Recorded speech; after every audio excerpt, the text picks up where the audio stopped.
Arti sebuah harapan. Alangkah banyaknya pekerjaan yang telah kita kerjakan dari pagi hingga petang, dan kadang berlanjut hingga tengah malam, bahkan ada yang bersambung hingga pagi berikutnya. Akan tetapi, adakah itu semua telah dibarengi dengan sesuatu yang amat penting yang akan menjadikan semua aktivitas kita bermakna? Ia adalah niat, maksud dan tujuan. Ia adalah ruh dari semua amal perbuatan kita. Disitulah tempat pandang dan penilaian Allah Subhanahu wa Ta'ala. Kemuliaan seseorang tergantung pada apa yang ada di kandung hatinya.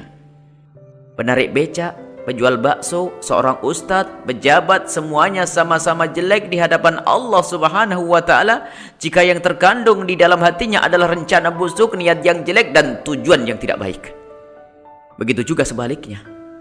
Mereka sama-sama mulia di hadapan Allah Subhanahu wa Ta'ala jika yang terkandung di dalam hatinya maksud yang mulia.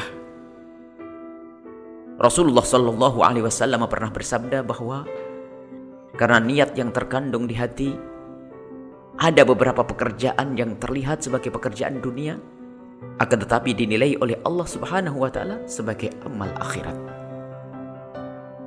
Dan ada amal yang terlihat sebagai amal akhirat, akan tetapi dinilai oleh Allah Subhanahu wa Ta'ala sebagai amal dunia yang buahnya tidak bisa dipetik di akhirat. Yang lagi sholat, berdakwah, berinfak, mendapatkan nilai maksiat jika semua itu dilakukan tidak disertai niat baik yang tulus dalam mengabdi kepada Allah Subhanahu wa Ta'ala. Yang hanya berurusan dengan pasar, sawah, dan perusahaan akan mendapatkan nilai jihad dan kemuliaan karena ketulusan hatinya dalam merindu Allah Subhanahu wa Ta'ala di penghujung harapannya. Marilah kita insafi makna ini agar aktivitas kita ada nilainya di hadapan Allah Subhanahu wa Ta'ala. Sebelum kita pergi melaksanakan aktivitas, marilah menghadap kepada Allah Subhanahu wa Ta'ala dengan air wudu, lalu sholat hajat 2 rakaat, kemudian memohon kepada Allah Subhanahu wa Ta'ala agar mempermudah urusan kita.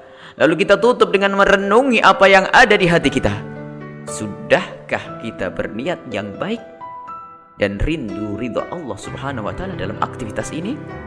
Kemudian senantiasa sertakan makna ini sepanjang kita beraktivitas.